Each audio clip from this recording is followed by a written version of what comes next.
Welcome to Those Who Can't Do. I'm your host, Andrea Forcum, and today I have with me Jerry Kolber, who is the creator of a hit education show. Well, actually, several hit education shows, like Brain Games on Nat Geo, Brainchild on Netflix, and the podcast Who Smarted. Jerry, welcome.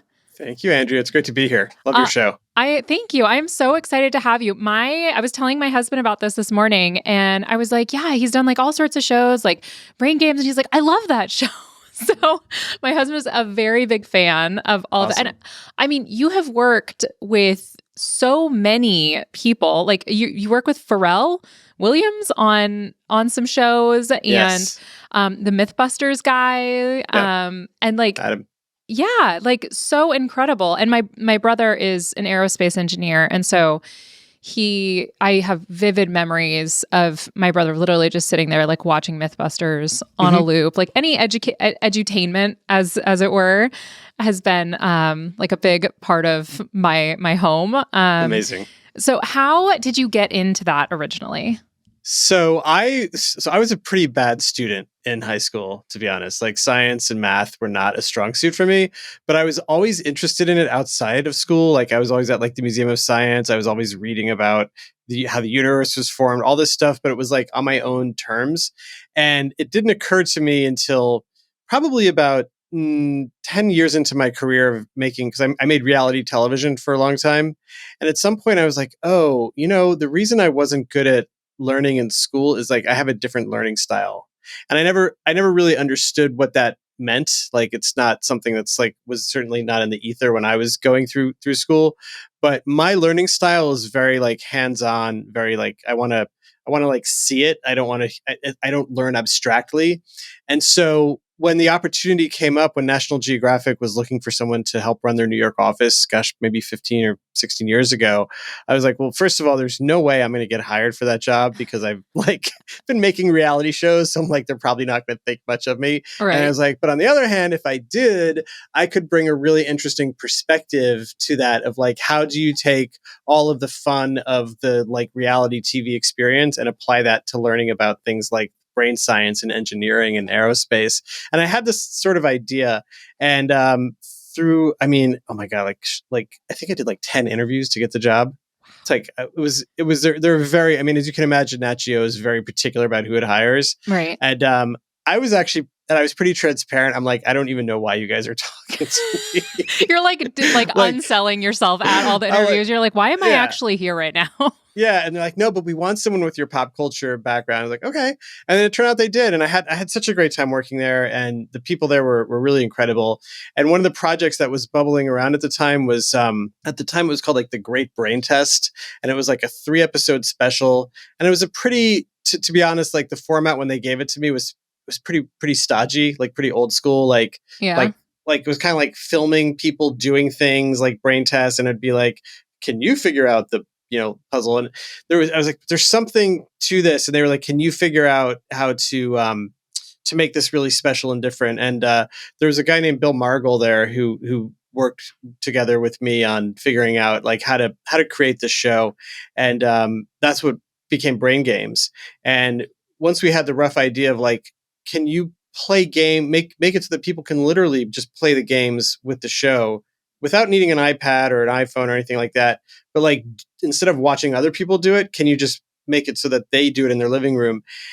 And that's what became Brain Games. And it was like a wild journey of like research and innovation to figure out how to make like what's normally a passive experience of watching television into something active. Yeah. So that's how it got started. It was like me, like bad science student, got a weird opportunity to make a fun show for Nat Geo. So I love that. Yeah. And really what you did is a lot of what teachers are always trying to do is take something that could potentially be dry and potentially was taught to them in like a very dry way and be like, no, we're going to make it like interactive and fun. Right. And yeah, no, I know you talk about that a lot on your show. And I mean, my mom was a teacher, she was a counselor. And so I grew up around that idea.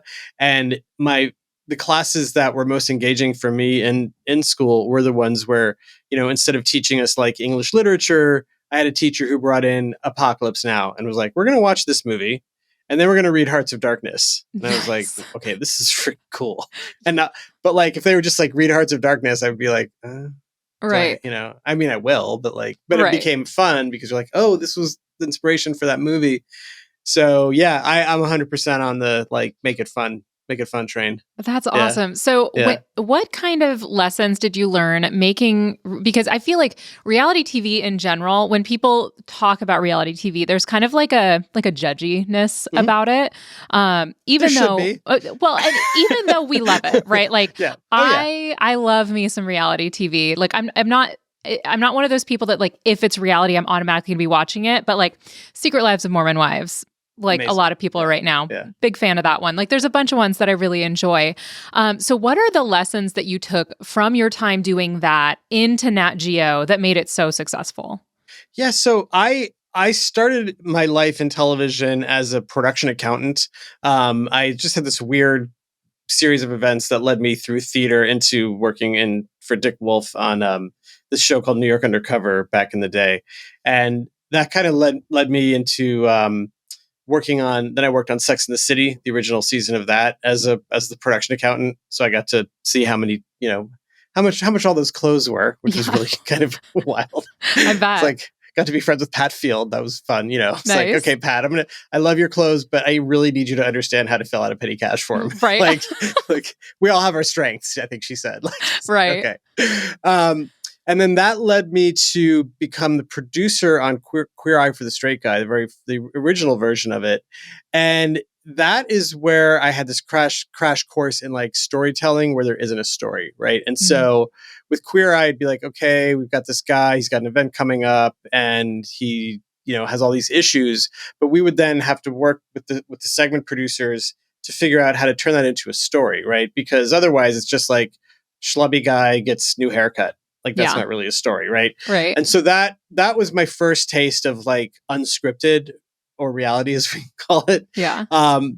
And then the next show after that, where I did like the first 60 episodes of that show, and then I got thrown into this show called Gastineau Girls, which was this like precursor early. It was like Kardashians before Kardashians, and it was this woman Lisa Gastineau and her daughter Brittany Gastineau, and the job was to create a 10 episode series about these two like socialites, mom and daughter socialites living on the Upper East Side, and they're great people, but we got there and we're like, they don't really do much. Like there wasn't a lot of You're like, story. They're do like, something. Lisa's like, well, we get our hair done, then we shop, then we do this. I'm like, okay, so we got to come up with stories. And so what I learned from that experience was like really like working with real people and figuring out how to create like real stories. I mean, I hope I'm not like revealing anything you don't know about reality television Wait, here, is it Andrea, but not like, real it's with not reality? real. It's not real. Right. I mean, and at one point I was like, okay, they're like, what is this? What are we doing? I'm like, you've been hired to play characters based on yourselves. I Yeah. was like, that's the best way I can put it. Like, that's what we're doing. Um, and what's funny is Brittany, the daughter on the show, was, and actually is, I think she's still tight with, but she was like best friends with Kim Kardashian. And we were in Aspen filming, and Kim was around, and she was like, "What is this? This is interesting. Like, I think this is." And I'm like, "Huh? Were we the spark?" Probably. But Yeah. Where's your she was like, cut? yeah, I'm I'm happy for them. Like I don't need to cut, but I was like a couple of years later, her show came out, and I was like, huh. I wonder if that was like she was like an Aspen. Like this is interesting. I think I might want this. So, Yeah. so I whether you think it's a good thing or a bad thing, I'm going to take some tiny amount of credit for the like reality TV thing. And it's funny even like Real Housewives and all that stuff that kind of grew out of Queer Eye was interesting because Bravo really figured out how to do like Top Chef is really Ted's segment, from Queer Eye, and Project Runway is really Carson's segment from Queer Eye blown out, and so Yeah. it's been interesting seeing that genre evolve. I'm also a fan of a lot of the shows, like my husband and I love some Desperate Housewives. Sorry, why am I saying Desperate Housewives? Real Housewives. We also Okay. love Desperate Housewives. Right. But yeah, so that's what I learned from that was really just how to just create story where there isn't necessarily real story, but how to make it feel real and authentic and connect with the audience. That is so fascinating too, because I could see it almost being easier for people who are a part of reality TV to deal with some of the pushback that shows up if they themselves feel like they are playing a character on their reality show. Then the Yeah. judgment about their choices is about that character, and it's less about, them personally and their terrible life choices. I would love to tell you that that's true. Is it not? It's not. Oh no. It's a great theory. I love that. It doesn't work. Like, it's because they don't. I mean, they're not really playing a character. It is themselves. And so, in that case, like, there'd be some pushback on Lisa. And I told her, I was like, don't read the forums. Don't read the Yeah. comments. Don't do it. It's a dark forest. Don't do it. Yeah. And if, and she did, and it was really hurtful. People would say really mean things, and, Yeah. so unnecessarily mean. It's like, why are you so invested in these people on TV that you have to say mean things about them online? But Right. Right. Now, so it is. So it goes. do you follow your own advice with that when you put out a show? Do you go and read the forums about your shows that you're I helping? read all of it. I read all of it. Aren't we the worst? Like, no, I love it. do you? I love it. Yeah. Well, we have a show called Slaycation that I host with my business partner and his wife. It's like a true crime comedy show where we're very compassionate about the crimes, but it's all crimes that happen while on vacation, all vacation-based murders. But we take like sort of like a friends talking about it approach, so it can be kind of funny. And the show is like, people love it for the most part. Like, it just gets nothing but great reviews. But then once in a while, we get like a really negative review, and I read those on the air. Oh no! I read them. I'm like, I think they're so. I'm. Maybe I'm just like battle scarred at this point, but Right. I love the good reviews. I love the bad reviews, Yeah. but I think they're pretty funny. I love Yeah. that. I sometimes have Denver on, and one of my latest reviews, literally, it was a 5-star review, but it said on it, like, why are you bringing back Denver so much? Did you run out of guests? And so last time I recorded with Denver, I made her read that review. I was like, go Denver. Why are you here? Right. She's Right. like, oh. Get some new guests. Exactly. Jeez, like, It's like, come on, or people. maybe I really like Denver. Like, Maybe what's the she's big fun deal? to Or hang it's just out with. Yeah. freaking great. It's just, Yeah. That's so funny. Yeah. So you took all of that knowledge of like story building into education. And you said, what was the show you said that it kind of started things off at Nat Geo? That was Brain Games. Okay. Yeah. Yeah. And was that a limited release, or is that still ongoing? So Brain Games was initially 3 1-hour specials. And those did so well that we then came back and did 7 seasons of it as like a half-hour show. So it's done. I mean, they may revive it at some point, but we finished making that 5 or 6 years ago. But there's like 60 episodes of it that live on, I think, Disney Plus. So that's awesome. Yeah. That's so cool. Yeah. So are those episodes things that potentially teachers could plug into their classrooms? Yeah. And kind of like be like, okay, I have not actually caught that one yet. I should have asked my husband for more details about it because he was really excited. So is it like all like literally like brain teasers type stuff? So it's everything from, there's some brain teasers, but we use a lot of, we have magicians in the show every episode, and we use magic and illusion to help you understand how your brain doesn't work the way you think it does. So we do that. We do a lot of science demos where we'll actually have a scientist come in and take like what could be like a boring lab experiment they've done, but we recreate it in a fun way for television. So, everything from like interactive demos to quizzes to experiments, it's kind of runs the gamut. Nice. Animated stuff. I mean, we did, so that show was really intended for adults, but kids loved it. And kids loved it so much that we then went and we made a show that's probably even better for like younger classrooms called Brainchild. And that's one that we did with Pharrell Williams for Netflix. Nice. And that was a 12 episode limited series where each episode is a different topic that's interesting to kids, like motivation, the earth, all that kind, like all the like emotional and science topics that kids could use some insight on. That's awesome. So when you go about producing something like that, do you find like did someone like submit that as an idea, or is that something that you were like, I want to do this, call Pharrell up and be like, hey, my guy, can you come over here? We're going to teach some kids stuff. Like, how does that work? Those are both really, that's a fun, like I just call Pharrell and tell him to come over. Isn't that how it works? I just assume that's how Yeah. everyone's on speed dial. So that one was interesting. So Pharrell happened to be represented by the same agency as us at the time, William Morris Endeavor, and our agent there, a guy named Jad, who has been our agent forever. He also was representing Pharrell, and Pharrell had a kid. His kid was probably his son was like 7 or 8 at the time, and he was super. Pharrell's always been interested in education. He's always had educational foundations. His mom was a teacher, and he'd mentioned to our agent like, "Hey, I'd love to do something, with my platform right now with kids because the Happy song had just come out." So it was like a moment where he was just like very recognizable to like 8 to 10-year-olds. Yeah. And he was like, let's seize this moment and do something. And Jad was like, you need to meet my clients, Jerry and Adam, who made Brain Games, because they're pitching the show Brainchild right now. And maybe that's a perfect thing to work together on. So we met Pharrell and his creative partner, Mimi Valdez, is this fabulous woman who works with him and helps all of his TV projects and everything. And it was like instant like mind love. Like we were all like so aligned with what we wanted to do that by the end of our first meeting, we're like, okay, let's do this.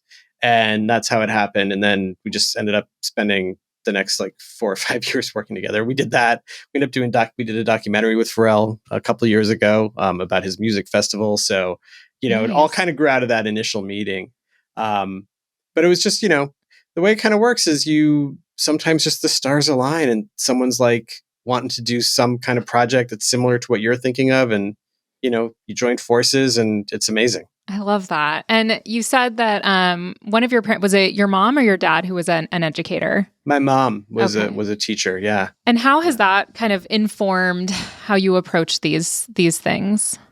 So education was just always a huge priority in my home. So it's just always been in my life, like learning to read at a young age, really paying attention to learning how things work. My dad was an accountant, but he was also interested in, making sure we were educated. But it was my mom. I think my mom really, just because she was a teacher, just really was always bringing that, like the ideas of education into our home. So I love that. It's very influential. That's really cool. So as teachers are like getting ready, like I'm trying to think of one of the things that I really hated teaching. Because I mean, the thing is with being an English teacher is I can't say there's not an existing story because I teach stories for the most part. Right. But sometimes the story, like I have a deep hate of Anna Karenina, for example. I think like it is That's really funny. Just a deep hate. That's not where I thought the next words were going to be in that sentence. That's hilarious. There's like one section of the book where it's just like descriptions of like a hunting dog running through the snow. And I find it deeply, deeply boring. So for stuff like that, how can if I like, let's say I'm going about teaching something that I find deeply boring, like Anna Karenina, what are some of the steps you think I could take or other teachers could take when we're approaching a topic that we honestly find pretty dry, but it's in the curriculum, we got to teach it? Mm-hmm. Honesty, maybe. That's a tough one. Yeah. I mean, maybe you're just honest. You're like, look, this is in the curriculum. Maybe you make a game of it and you're like, there's a part of this that I hate. And you guys know me pretty well because I've been teaching you for a few months. And I want to see if you guys can figure out which part of this I really don't like. I love that, actually, because then it's like a person study too. Yeah. It's like, can we figure out what our teacher doesn't like? Or you make a game of like, or like they get to that part and you have like a writing assignment where you have them rewrite that section, but they can only use 100 words instead of 5,000, or something. I don't know, like maybe make a game of it that way. Yeah. But I like that. I have not read Anna Karenina in a minute and I don't remember that, but like, yeah. I don't remember loving reading it. Actually, I'll say that. I feel like part of it for me was like the plot itself. Like I don't enjoy the plot of it. It made me angry. But then also it took such a long, like it's Russian literature. So it just takes so long to get there that it was a real struggle when I had to go through it. What grade is reading that? Usually it would be like AP lit. So we're talking like 12th grade. These are already Uh-huh. seniors who don't care. And then you're going to tell them like, let's read some Russian literature. It's a hard sell. It's a very, very hard sell. And that's like, I taught for the most part, I taught 11th grade. And so I would have to teach Scarlet Letter, which was difficult in the writing style, but the story is fascinating, and there's so many different things I would get really excited about. So I felt like I could sell that a little bit more, because I do feel like it's almost like doing a pitch when you're starting a new unit with your students, where you have to, like you said, like I remember when I taught Scarlet Letter, and there was another one I taught that I don't enjoy reading the book, but I like teaching it. And so I would be very honest. I'd be like, I don't love this book, but here's why it's important that we read it. They'd be like, wait, what? Like, you're an English teacher. You're supposed to literally love everything. Like, you just go home and read, like, Dostoevsky every night. Exactly. Sure. They 1,000% think that's what English teachers do on their time off, and it is absolutely not. It's so funny. Do you think it's a good or bad thing that like the literature classics that are taught are kind of always the same? Like they haven't really been updated since I was in school, like a few decades ago. And it's like, there must be some new classics, like, right? Like it feels like a very set in stone curriculum. Well, and it's so interesting because with that, there are things that come about in books that the books then get pushed out of the curriculum, because we're like, that's a really mature, like that you can't be talking about sex in a book for kids. And I'm like, have you met Shakespeare ever? Right. Like it's 80%. And then we're, getting rid of John Green's book. I think it was Turtles All the Way Down in Indiana that they were trying to say like couldn't be part of the curriculum. And I think that there is real value to having some core texts that we can all use as like a cultural touch point, where we're like, we all know this reference because we've all been familiar enough with Romeo and Juliet that we're like, oh yes, I know what we're saying when someone makes a joke or an allusion. So I do think that there's some value to having some of those. Yeah. The best way I've seen it done is where people pair a piece of classic literature that's part of the curriculum that says like, hey, you have to read a Shakespeare play, freshman English. And they would take that. And then you would also read something else that you felt could, like The Fault in Our Stars. So you'd read Romeo and Juliet, but you'd also read John Green's The Fault in Our Stars. So you're pairing it with something that feels more relevant to them, that like touches on things that matter to them, and is a lot easier to get through. Because I do think that there's value in that, because I know there are some that are like, we need to get rid of like anything wasn't like written within the past 50 years. And I'm like, but like I think there's value, especially within like trying to bring voices from diverse backgrounds and figuring out all of the different stories. Like I want to read like the stories of the Native Americans that were, in pre-America. And I want to also read like the different perspectives from that time, because that's incredibly valuable. Yeah. So that's a very long answer to your question that like, I think there is value to it, but I think that we could also do better. Yeah. I love what you're saying though about pairing a classic with a contemporary book that is similar or even maybe based on that. I mean, I think you can even do that with movies, right? Like Romeo and Juliet, there was like there's been so many versions of that movie versions of that sometimes aren't even clear. But yeah, I agree. I think there's a lot of books being removed from places that it's really unfortunate, because it's like, if you like, it's also kind of hilarious that that's happening now. Like those books were around when I was a kid and there was no really internet. Yeah. And it's like, if you think that removing a book that has some sexual reference from a eighth or ninth or 10th grade classroom means that those kids aren't going to learn about that thing in some other way, like, come on. While putting a phone in their hands and like being like, there you go have fun. Like, yeah, I think it's a missed opportunity to actually have those conversations in a room with an adult, really. And I understand there's certainly limits. Like there's some things that really should be reserved for parents to talk about, but there are certainly some lanes that can be talked about in a classroom. But yeah. And it's interesting because with like addressing some of the more difficult topics and stuff, one of the books that I taught, and it was during the pandemic, we were teaching over Zoom. So for the first time, for some of these parents, they were hearing directly like what the teachers were saying in class and all of that. And I never had any issues with any parents. Like by all means, like, please come and listen to what I'm talking about with your kids. But one of the things that we were reading was Just Mercy, which is a phenomenal book. And it has, we read the young adult version. And for the people who haven't read that one, it's about the criminal justice system in the United States and deals with a lot of really tough topics. And in one chapter, there's an allusion to some abuse that one of the convicted people had gone through. And so I had a parent come to me and say, like, hey, I don't want my kid reading this book. And so and I know there's a lot of teachers that would be like, kind of want to push and be like, no, like, this is the book we're reading. But to me, like, I don't know that kid's history. I don't know what has gone on in that child's life.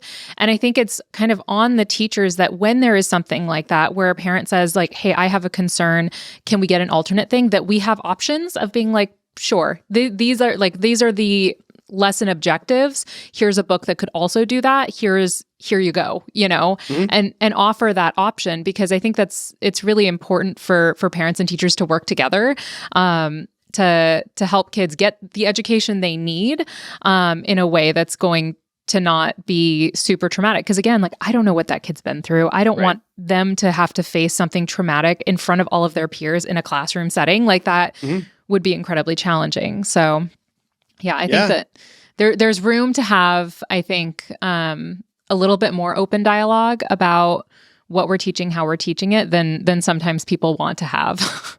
Yeah, I think that's a great way to think about it, honestly. I mean, when we were making Brain Games, we were making a show for the adult viewership of Nat Geo, and within the first few weeks of the show airing, it was rating incredibly well. But we also started getting feedback that the average age of the viewer was like 30 years younger than the typical Nat Geo show, which is an insane difference, right? Yeah. And it turned out that difference wasn't because it was just a lot of 30-year-olds. It was like a lot of kids were watching.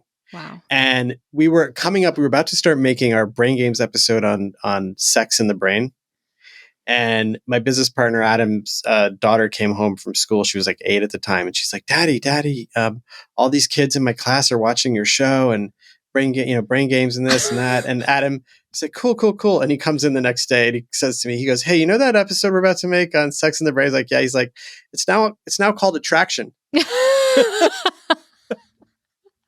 That's such a good reaction. I was like, oh my God. He's like, yeah. He's like, I can't. He's like, we can't make that episode because all these kids are watching. And it's like, but can we cover the same ground, right? Essentially what you're saying, like, what are the core concepts we're trying to teach? Well, we could do that through talking about attraction, which is a much more PG, or even G-rated topic the way we handled it. Yeah. Rather than PG-13, and it was just like, to me, that was such a great, he figured that out overnight. And I was like, that's such a great way to keep the content and keep the mission, but change the content. Yeah. And I think your approach in the classroom, like thinking of it like with that nuance of like, what is this kid's experience? I hope that more teachers are thinking that way, because it is, you're right. It's like reflexively, you just want to push back and say, how dare you tell us what we can teach and not teach? But you're right. You don't know where it's coming from. Right. And so, yeah. Yeah. Smart. And I do love that shift of being like, like, wait, okay. So I do have a question about that. What is the average age of a viewer for Nat Geo then? At the time it was, I think like 57, 58, something like that. Okay. So it was pretty high. I think it's higher now. Is it? So, yeah. Are people not watching Nat Geo anymore? That's one of my favorites. Well, let me ask you this. What do you love on Nat Geo? There was one I just finished watching because my son is in a very big animal phase right now. I'm terrible with the names of, like, if you asked me my favorite song, I couldn't name it. And I probably wouldn't be able to sing it. Animal. Yeah, some definitely some like deep dives on animals of various kinds. Yeah, the challenge Nat Geo, but it's not just them. It's Discovery and A&E and all of those. Like the younger audience is watching is more on like Netflix, Hulu, Amazon, or YouTube, TikTok. If you're getting even younger, Yeah. So there's this kind of fracturing, like almost by age of like where people are consuming media. So yeah, and I do think that the younger generation too is far more likely to just scroll on their phones than they are to stream anything on a show. Okay, that I think is a perfect place for us to take a quick break. So we will be right back. Welcome back to Those Who Can't Do. So I do have to tell you, since you've worked with Nat Geo, about the time that I tried very hard to get a job with them. Oh, okay. Because I was at that point, I wasn't an English teacher yet. I just graduated with my bachelor's in English, and I was working as a tech writer in like Northern Virginia-ish area. Uh-huh. And I really wanted to be a travel journalist. That was like my goal. Just like, when people think of Nat Geo, you think about like going to exotic places and like documenting life and giving a voice to the voiceless. And like, I was like, I'm going to do it. But I had no writing credits to my name whatsoever. I had no platform. I literally had nothing. So what I ended up doing is I emailed, I think like one of the just general email addresses I found online. And I got like an auto response. But in the auto response, I could see how the email was formatted. It was like, I can't remember now, but it was like first initial dot last name at Nat Geo and all of that. Mm-hmm. So I went online and found the name of like the head executive editor or whatever of Nat Geo and looked up his name. And then I plugged in based on that formatting and just started sending emails. Like I wasn't constant. I didn't get blocked. I never got a single response from him. But I was like, my tenacity, I had it in my head. I was like, he's going to get this email, be like, how did she find my email? What a tenacious young woman. Let's hire her immediately. Right. That did not happen. She's got moxie. Yeah, I literally was like, I have enough moxie. They're going to want to hire me. And they're going to be like, wow, she's going to change the world, guys. No, they never responded. I never got a call back or anything. But I did for a minute. I thought, this is it. But apparently, like what I needed to do was go and work at Queer Eye for the Straight Guy. And then I would have had an in. Yeah, you need to make Queer Eye for the Straight Guy, make some trashy reality TV, then make some classy reality TV. Right. And then tell them that you don't think you should be working there like I did. They like it when you play hard to get. I guess. But honestly, it was the craziest interview. It was like literally 10 interviews. Like I had to go to DC like 3 times. I had to meet the New York staff 3 or 4 times. I had to sit down with like the head of production. It was like, at some point I'm like, y'all better be hiring me because like this is becoming a job, like just interviewing. Job. Yeah. So how many people did they do that with? Like how many people did you beat out? Oh, that's a good question. I'm assuming thousands. No, I don't know. Well, probably for the job overall thousands, but yeah, you know what? Honestly, I'll bet it wasn't a lot of people because it was one of those jobs that was like sort of high profile enough that they probably were just like asking for recommendations, like sort of they must have posted the job. Now I want to know, Andrea. Oh my God, I never thought about that. What if it was just wondering, me? Like, how what many if it was people? Just me? I'm just wondering, there's like so many people that like went through like 10 days of this, and then they were like, "I'm so sorry." It turns out Jerry is the one. It's not you. No. I know that they didn't put that many people through that process because like one of the things they had me do was multiple times actually meet with the staff of the New York office because the woman who was running it was this woman, Kim Woodard, who's this like amazing producer, like the nicest, like she just really super protective of her staff. And so everyone was like loved her. Right. And she was just running this amazing creative New York satellite office, and she was going out on maternity leave. And so that's what they were hiring for, was while she was out. And so it had to be someone that the staff would really like get along with, And so like I had to go and sit with the people who like basically ultimately the employees were like interviewing me. And I know them all now, and I know that they didn't bring a lot of people through for that part of it. So when they have interview processes that are that intense and they really, really get to know you, it's honestly so much scarier because then it's not your qualifications that they didn't want to hire if they don't hire you. Like it was you as a person. 100%. I said this like 4 or 5 of these in. I'm like, man, if I don't get this, this is a very personal rejection. You're Like, right. this is like each time this it is just like- becomes more and more personal. like it's like, huh, the more we get to know you, the more we don't like you. Yeah, because Like- the qualifications got you in the door and got you through those first Yeah. like 3 interviews, but then it's you, and they're like, Right. I just can't sit next to him for the next 3 to 5 years. Yeah. I can't do it. So, Oh my gosh. Yeah, it would have been such a personal rejection. but Yeah. instead, Yeah. you got that amazing job and I got to did. make these incredible shows. Yeah. So. One of the things I want to talk to you about, because you said you struggled as a student, and did you say you did struggle with math or no? Oh, putting it mildly. Okay, so you and I have that in common because math still makes me cry. Like, Yeah.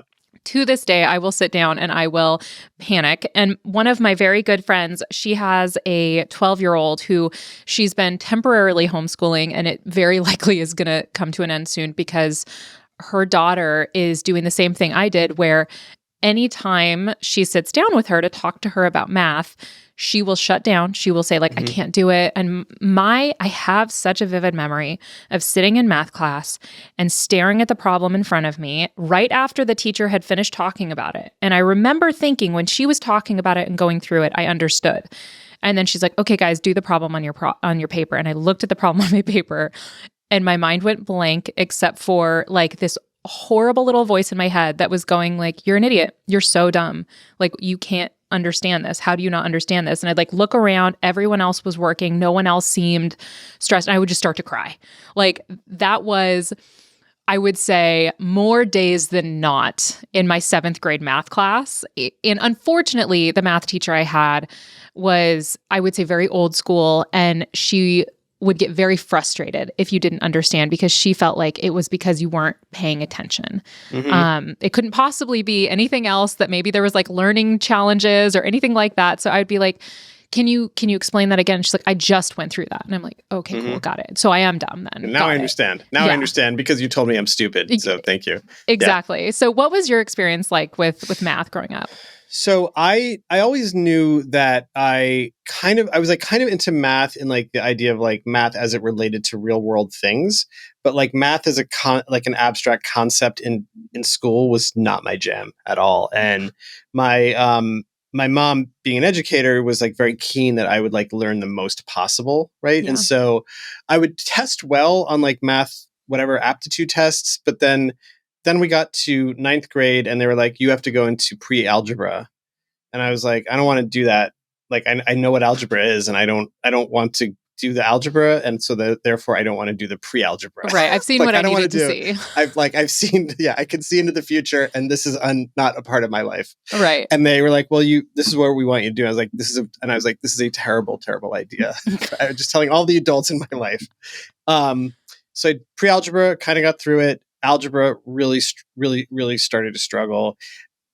Got through it, but by the time I got into like 11th and 12th grade, it was like pre-calculus or geometry and calculus stuff, and I was like, I'm out. Yeah. I'm out. I went, instead of going to math class, at some point I was like, I'm just going to go have breakfast with my friends at another high school.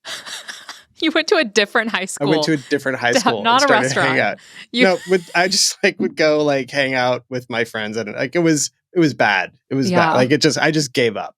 I actually had to repeat class to like graduate. Like I had to go to summer school to get out of. And so my experience was like I got forced into a track that I knew going in I couldn't do. And I think, but now like I'm really good with like what I would call business math, like math that is applicable to my life in some way. I'm great at like I've been a line producer and a production accountant, right? So if any of my math teachers were like, "Wait, what?" I'm like, "Yeah, because it's like related to a thing. Like it's like this math relates to the real world in a way that I can understand." And I think math anxiety, in particular for young women and girls, it certainly exists for guys, but for young women and girls, there's still not a lot of really great visible role models of women using math in a way that is like relatable to your daily life. And I would say that is the single best way. Like your friend with her daughter, if there were, and this is a tall order, and I realize like this is like a lot of thinking and bandwidth. But if there's a way to take whatever the math is that she's learning and like put a container on it or a skin on it that makes it relatable to her life, to her life as a child, so that she suddenly can like say, oh, we're not just talking abstractly about this and that. We're talking about, something that relates to her allowance or the number of hours she's allowed to use social media, and like using that as the basis for the math education. That is very effective, but it is like, it's a lot of work to figure out, how to kind of like reframe math in that way. Yeah. But that is the kind of work we try and do, like as sort of like, educator adjacent communicators. Yeah. That's the term I just No, that's made up. that's actually a great description of what you do. Like, that's exactly it. But that's what we try to do, is we try to do that heavy lifting. Right. And so, that's where the show Who Smarted Who Smarted podcast came from. Was during the pandemic, parents were every parent was a homeschooler. Yeah. Really. I mean, yes, you had school on the video, but like in the sense, everyone became a homeschooler.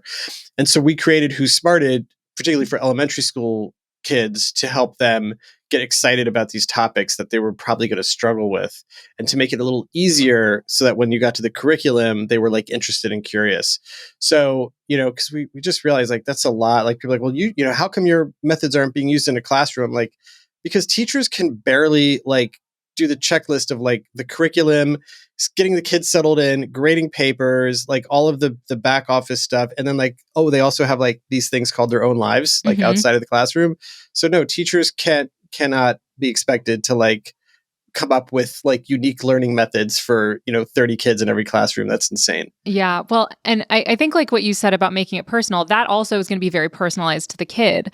And so sometimes what I would be trying to find something that was going to really hit with some kids, I would completely miss the other group. So like when I was teaching poetry, I would try and find, some songs, and sometimes I'd be like, okay, let's do a Taylor Swift song and we're going to analyze the imagery and all of that. And that worked with some.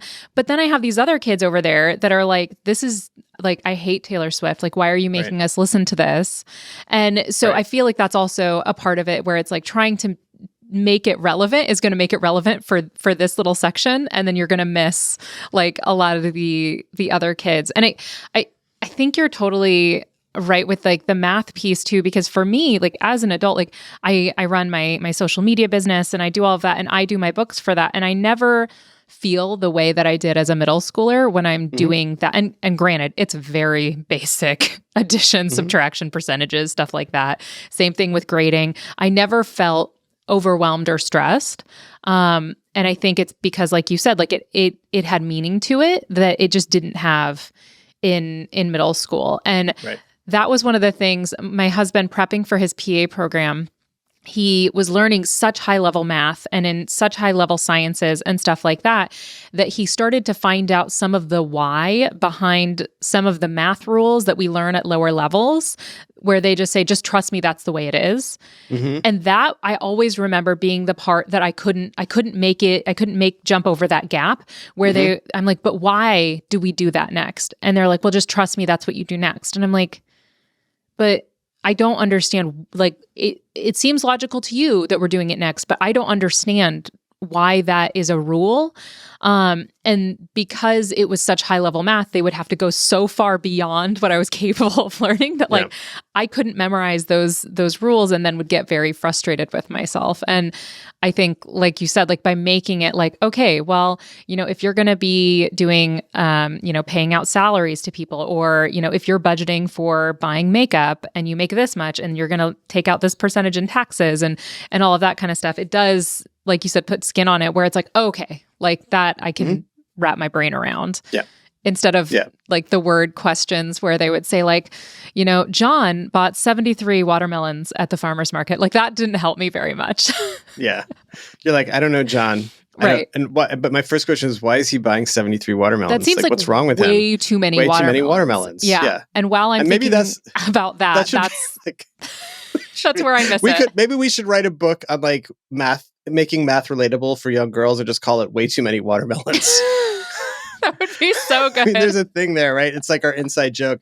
But no, I'm with you. Like, yeah, that was so hard. Like these abstract, like that's just how it is. And I'm like, yeah, I'm not into that. Like I need to know. Like I need to know. And if you can't tell me, then I'm just like, you may as well be like saying like magic words in Latin to me because I don't understand these formulas. Yeah. And I think a big part of it for me was also the terminology, that they would assume a knowledge about the terminology within math. Like, and that's the same for a lot of classes where it's like very subject specific terminology.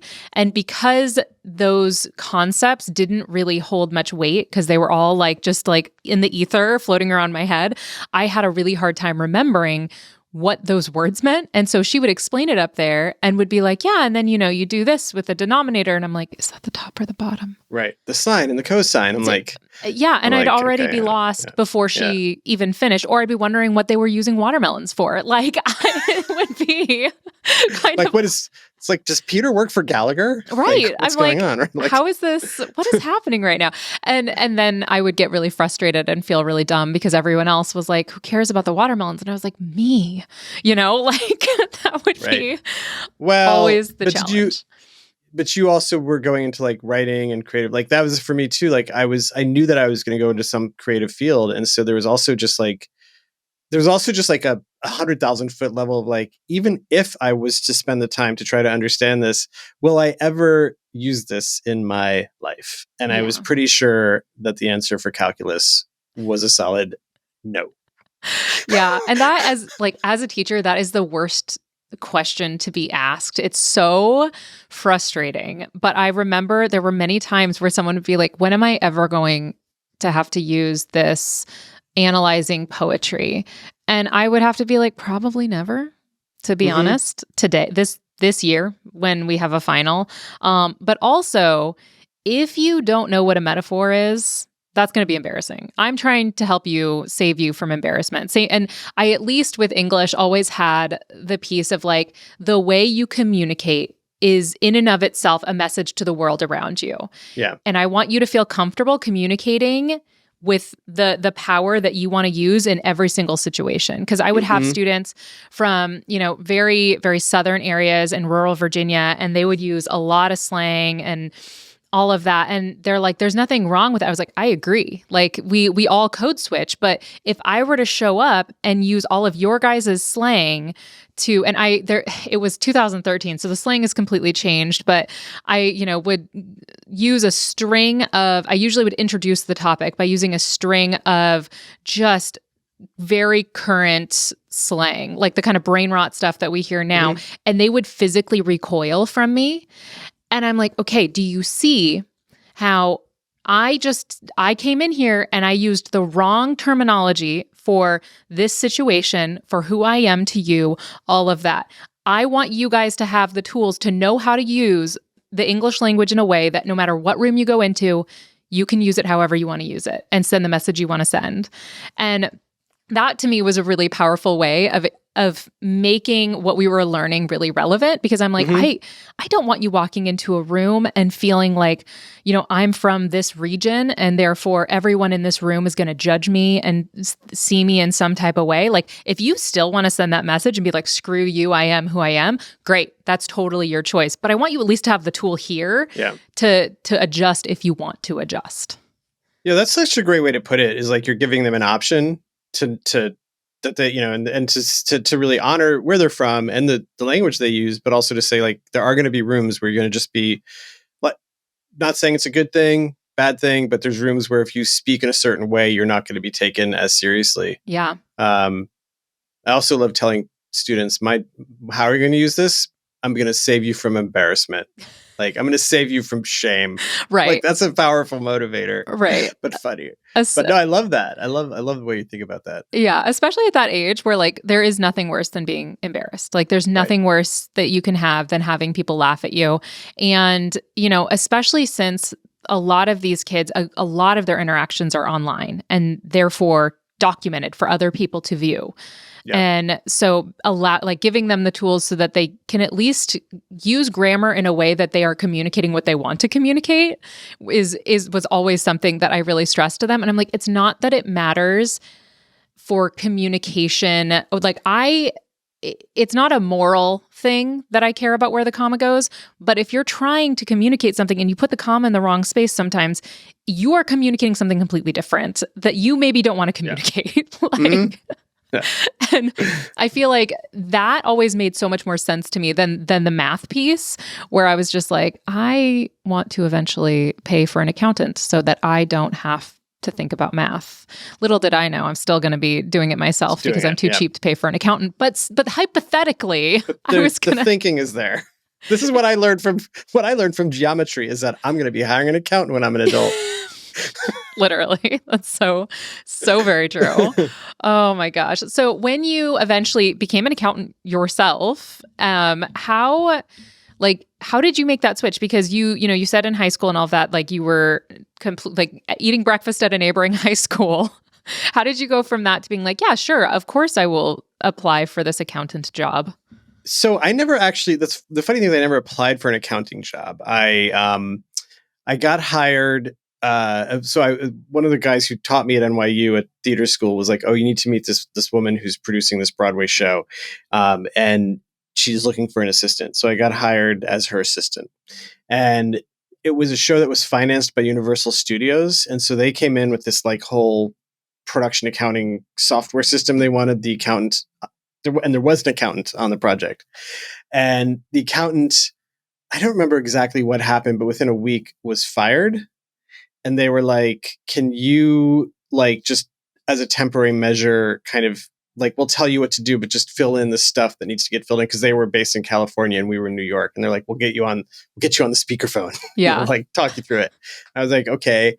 And so I called my dad. My dad was actually a CPA. So my dad was an actual accountant. Oh, amazing. So you also got him on the speakerphone then. And so I called him and I was like, hey, so here's what's happening. I go, I'm looking at this thing and there's stuff like called debits and credits. And like within the next hour, I need to kind of know what that means. So like, can you explain it to me?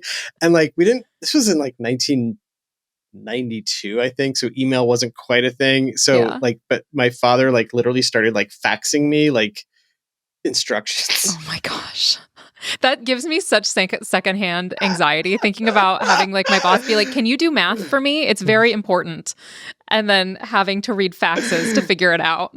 Oh my gosh. Yeah. That's how I learned, was through the faxes. And then just doing it. And I was honest with them. I was like, I don't know what any of this means. They're like, well, and then by the end of that experience, I actually did understand production accounting. Which is a very specific, you have a budget, and then you're like just assigning everything to the budget, and like there's a little more to it, but and that's how I ended up working on all these TV shows, because Universal was like, oh, you're now our guy in New York. Like, this is hilarious. I was like, I've got three math teachers in Florida who would think you have the wrong guy if you call them right now and tell them. You're like, no, everything is fine. This is what I do. Yeah, I am the expert. It turns out I'm a math guy. Yeah, it turns out. Oh my gosh. Go figure. Oh man. Okay. So before we wrap up, do you have any tips or resources for teachers that are trying to like liven things up, something that they could go to that might be able to help them bring up engagement that wouldn't cause them a whole lot of extra work? Sure. Yeah. I mean, the two things I would say from our world are for like the middle school teachers, there's a show we did called Brainchild, which is on Netflix. But that's what we did with Pharrell, and we actually created curriculum that goes with the show. We hired teachers to create STEM curriculum and classroom activities and like take home worksheets for the kids. And that's all at a site called brainchildshow.com. So it's free it's all free. If teachers want to use it, makes it a little, at least takes a day of planning off their plate if they want. Yeah. And then the other one for younger kids, for elementary and homeschool, 8 to 10-year-olds is our podcast, Who's Smarted. And that's on any podcast platform, also free 4 times a week. We have 500 plus episodes, like literally any topic that you're about to teach. Search, we have an episode 15 minutes long. It'll get the kids excited. Nice. And so when you start getting into the curriculum, their brains are primed and ready. I love that. And you guys also have a subscription for classroom educators? Oh, yes. Thank you. My PR person right now is like, well, thank God Andrea's paying attention. Yes. Yeah. One of the things we heard from a lot of classroom educators was they couldn't use Who Smarted in the class because it has ads. So we now make it free for the educators to get the subscription that has no ads, extra episodes. And you can get that if you go to whosmarted.com and click educators. It takes 2 seconds and you'll have access to the entire library with no ads. Oh, that's so awesome. And I love that. Totally free for life for our classroom teachers. That's awesome. And we also offer the same thing at a 50% discount for homeschoolers. So Amazing. They can just email us. Yeah. I love that. Awesome. Yeah. I'm going to have to check that out, especially because having 2 kids who are in elementary school, I am weirdly out of my depth, because a lot of people think that like, well, you're your doctorate in education, you know how to do the teaching stuff, but I do not know how to teach the tiny ones. That is a whole different ballgame. It's different, yeah. So yeah, it's a different. Everything about it is different. But yeah, maybe Who Smarted would be a good resource for you. Yeah, I'm going to definitely check it out. Are there any like other new projects that you want to shout out before we let you go, and where people can find you and all that good stuff? You can find us at atomicentertainment.com or whosmarted.com. We have some new stuff coming up, but I would say Who Smarted and Brainchild are both great things to look at right now. If you're a parent and you like true crime and comedy, this one's not for the kids, but our show Slaycation is very fun, very funny true crime show called Slaycation, where it's all about murders that happen on vacation, but that one is not for the kids. That one's not for the little ones. That's for the grown-ups to have a laugh and enjoy. So I'm going to check that one out too. And that is a top tier podcast name too. Slaycation. Immediately when I saw that, I was like, that sounds right up my alley. So yeah, I have a feeling you might become one of our Slaycators. I would love that. Yeah. Awesome. Yeah. Very good. Well, thank you again, Jerry, for coming and hanging out today. I really appreciate it. Thank you, Andrea. This is awesome. Awesome. All right, guys, we'll be right back.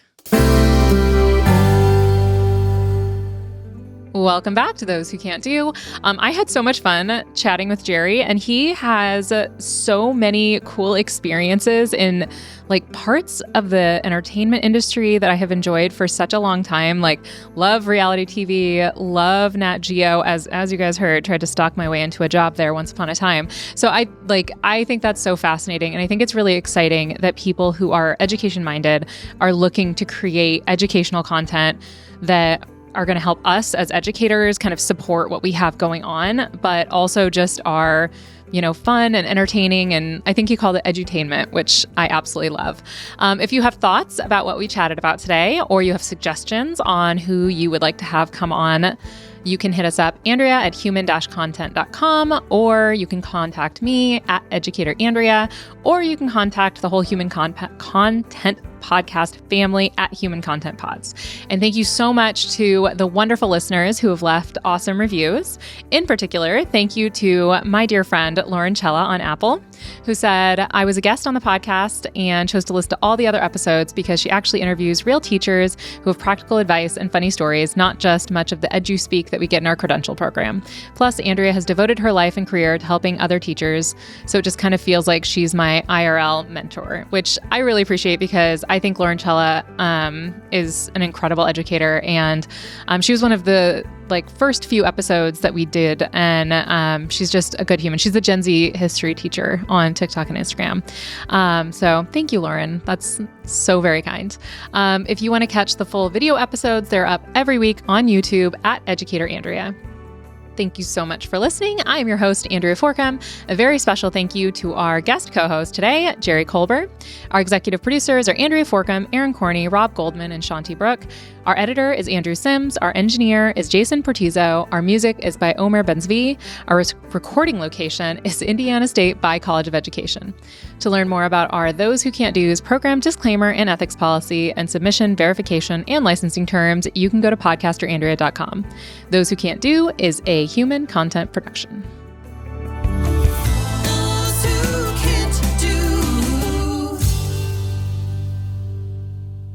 Thank you so much for watching. If you're like me and you're thinking, gosh, I really need more Those Who Can't Do in my life, you can start your binging right now by clicking on that playlist button right over there. New episodes are out every Thursday, so please subscribe and join us each week on YouTube and wherever you get your podcasts.